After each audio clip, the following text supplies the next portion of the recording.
How do you keep motivated on, the wet days, the long hard runs, the hard sessions? How do you keep motivated yourself? I think you've got to keep motivated. You've got to think about what your opponent might be doing. You've got to think how hard your opponent's working. I think that's always in the back of your mind. When you're out running, you've got to think: is he doing this? Is he running this far? Is he running this hard?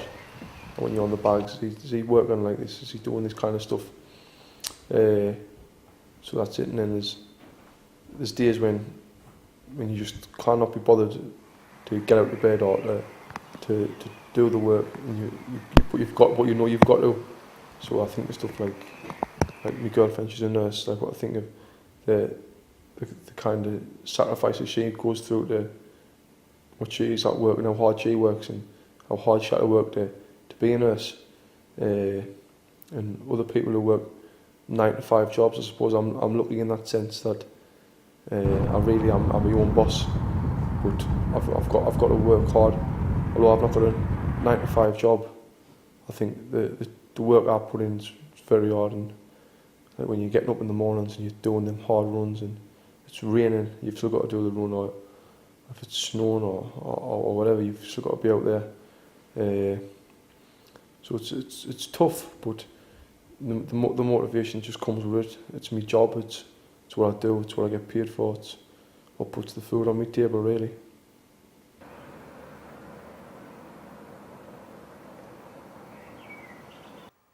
A week before any fight, Tony and his team raise the intensity of their training. One element of the weekly training schedule is the sprint session at a quiet street in Manchester.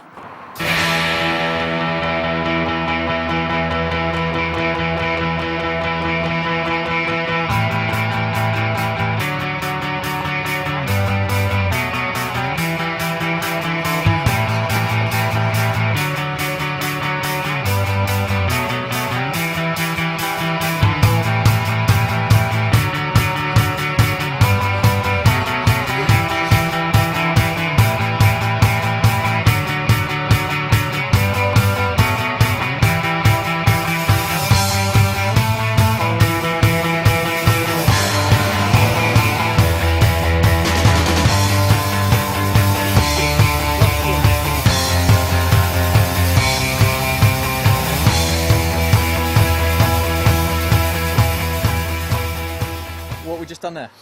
We've done how many sprints were there? 9. Did 5, didn't we? Yeah, we've done 9, 12, 34. Done 15 steps.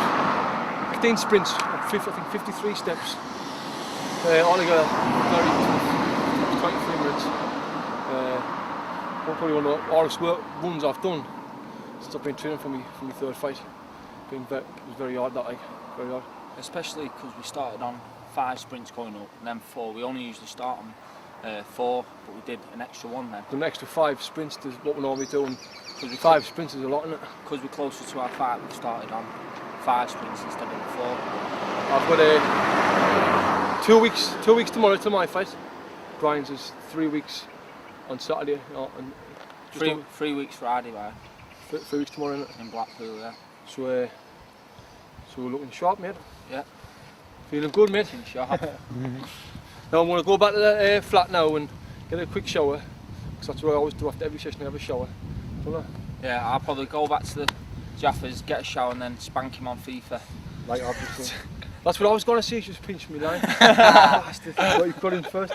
Because I knew you was going to say it. To raise awareness of local funding for hospitals, Tony takes centre stage in an open workout in the heart of the city centre.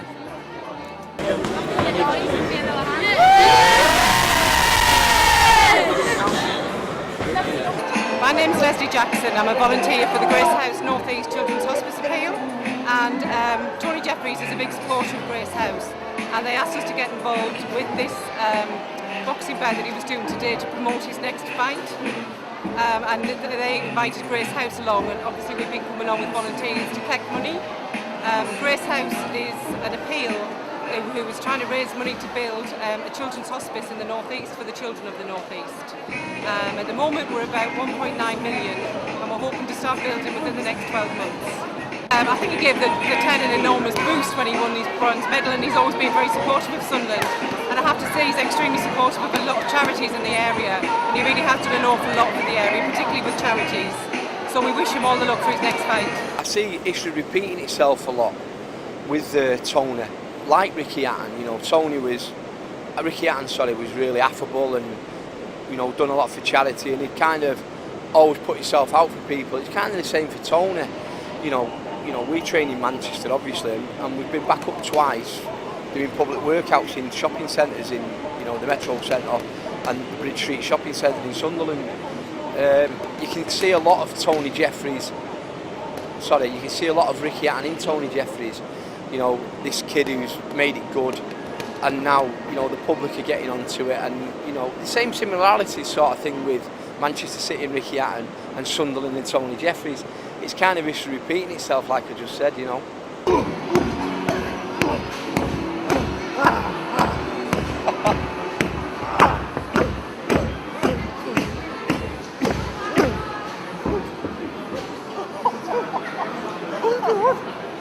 It's been a good day at the Bridges.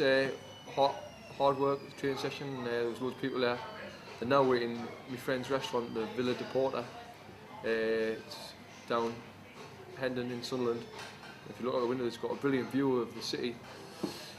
Coming here to get a nice meal. I'm with my friend Tony. Yeah, you alright? What have you ordered, Tony? Lovely steak, big fat steak, juicy one. What's it called? The steak we've ordered. Al pepe also, yeah. Al pepe. I'm absolutely starving.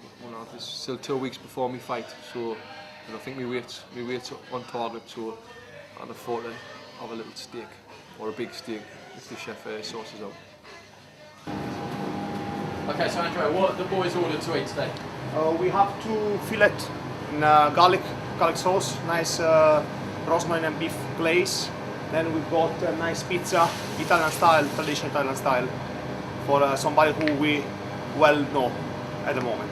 And the restaurant's quite new, isn't it? It's only been open? Yeah, it's new. It's open 6 days, I would say. Yeah, it's quite new. How's business been going? Good? Not too bad, yeah. Can't complain about it. And is this the steak behind us? Is it on the... Exactly, it's the big piece. The big piece? It's a 21 days macho fillet of beef, local use. What are you going to do to it now? We're going to just portion it out. I have nice big steaks. Let's say, I would say between 12 ounce and 13 ounce fillets. That's the normal size we give it to customers. Comes out nice, fat-free medallion. Local, beautiful. 21 days macho. Melts in the mouth. How long will that take to cook? For a medium, I would say between 3 and 4 minutes. That's all it takes. Brilliant. And what will that be served with? We'll have some potatoes, just potatoes, roasted, some mixed vegetables, ratatouille with aubergine, courgette, tomato sauce, olives and capers. And we'll have a nice piece, traditional piece and bacon. This restaurant's just opened, just over 2 weeks ago. It's Tone's gaffer at work, Darren, who owns the place, and it's actually shut at the minute, but I give him a ring and he says the chef's on the way there now, so if you want to go down, you can he'll sort you out and he'll put a meal on for you. So he's opened the restaurant just for us three. So we're lucky. How many posters did you sign today? God, I don't know. It's the most I've ever wrote since I was at school. Last time I had a pen for that long was when I was in school. I was signing loads, but it was good, a good response off people from Sunderland. And it was good for boxing, I think.